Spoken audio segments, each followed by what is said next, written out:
Yeah, I got one question.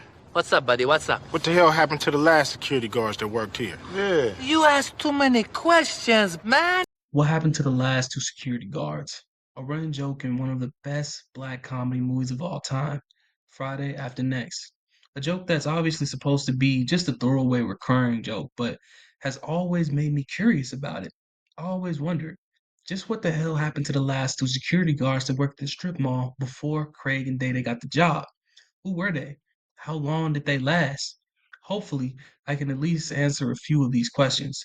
But honestly, the movie doesn't give me much to work with. My first thought was, how does everyone know what happened to the last two security guards except Craig and Day Day? Now, I know that most of y'all have never lived in the hood, but I can tell you that word travels fast, especially when we're talking about somebody getting their ass beat. This makes me think that whatever happened to the last two security guards either happened super recently, like within the last week, and the words just hadn't reached Craig and Day Day yet, or Craig and Day Day had applied for the job a while ago, and everyone wanted to keep it a secret from them in order for them to actually show up and work the job. Personally, I think it was a bit of both. You heard what happened to the last security guards. You didn't even hear what happened to the last security guard. Now, you may be asking yourself, why in the world would Craig and Day Day's own family not tell them about what happened to the last two security guards? Of course, Moley would lie to them because he needed at least some kind of security for the strip mall, but their family? Why? Y'all must ain't heard what happened to the last security guards they had around here. What happened? Well, I think it's because of one very simple reason. You see, Craig and Day Day both have a very serious allergy, an ailment even. They're both allergic to work. Let me be very clear here. These niggas are bums, alright? Between three movies, three, we've only seen Craig actually work one day. Day Day, a whopping 2 days. And they both get fired every single time we see them work a job. Ain't that some shit? Now, obviously, their family wants to see them work some type of job so that they're not just bums out on the street, or even worse, having to go back to live with them. So, What happened with the last two security guards?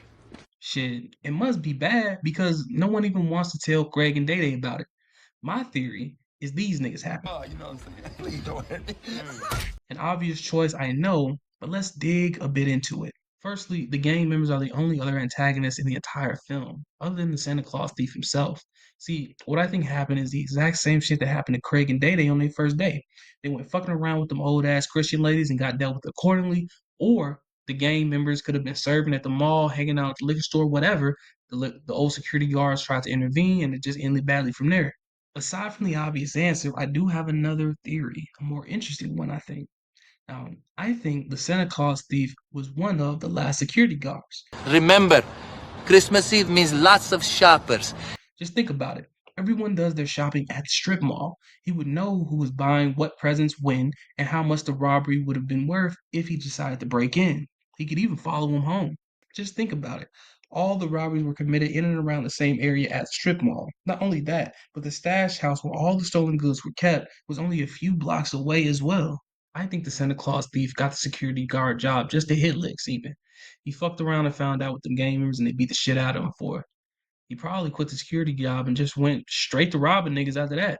Now, I know it may be a bit far fetched, but I think it's a pretty fun theory and it gives you a little bit of something to think about. Maybe connect a couple of dots while you're watching the movie again and again. But as always, let me know what you think in the comments. Peace. My dick is bigger than yours. It was cold that night.